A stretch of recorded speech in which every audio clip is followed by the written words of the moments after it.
Masdan ninyong mabuti ang mga video na ito. Isa umanong kaluluwa na naglalakad sa dilim ang nahagip ng kamera. Samantala, sa home video na ito ni Joseph Grijaldo, sinasabing isang kaluluwa rin ng batang babae ang tumakbo sa harapan ng mga batang nag-iensayo ng basketball.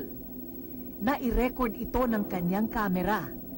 Sa report na ito, nakunan rin ng ABS-CBN camera ang sinasabing white lady o puting babae sa Guerrero Hall sa UP Diliman.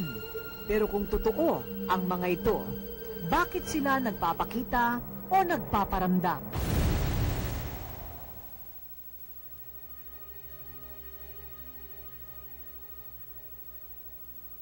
Tinalakay sa pelikulang Shutter ang pag-iimbestiga ng magnobyo sa umano'y ligaw na kaluluwang nahahagip ng kamera. Pero kung may paliwanag sa pelikulang ito, ganoon din sa mga larawang ipinakita sa amin ng paranormal expert na si Jaime Licauco. Ito ang koleksyon niya ng mga sinasabing ghost photographs. Because the camera can see more than kaya nga yung with the development of the digital camera, don't you notice marami yung lumalabas ng mga pictures ng ghost kasi marami nakakita, nakakast ang camera na hindi nakikita ng ating mata. Maaaring hindi raw kapanipaniwala pero ayon sa kanyang pagsasaliksik, totoo raw na may mga espiritong nakukunan sa mga larawan.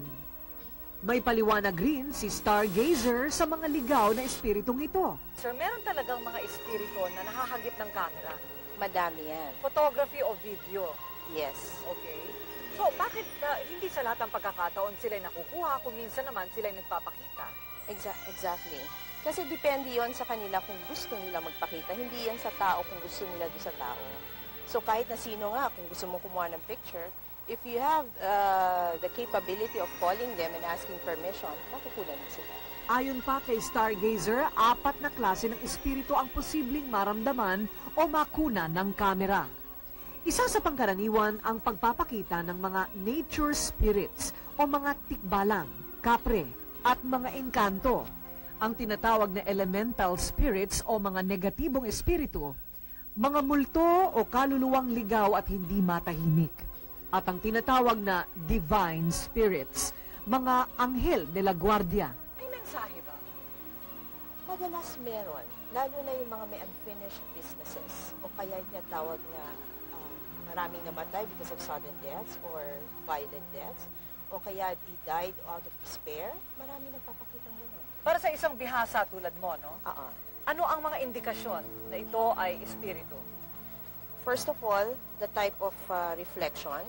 Kung yan ay reflection lang ng ilaw, sa akin normally isang kulay lang yan. Pero since dalawa, normally nakikita ko sa spirits sa experience ko, it's reddish. Ang energy formula is red at saka medyo bluish white. Energy. Ano itong nasa puno na ito? Malaking puno yan, ano? Karaniwan ba sa mga puno na ganito kalaki, may nakatira? Hindi lang sa malaking puno, Corina, pero meron tayong tinatawag na nature spirits. Oo. Para sa akin, yan yung tinatawag nating tikbalang. O kung medyo clearer pa, maaaring isang kapre.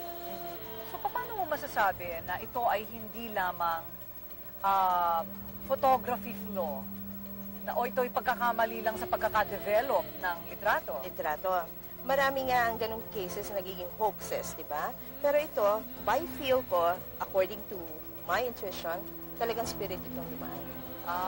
Okay.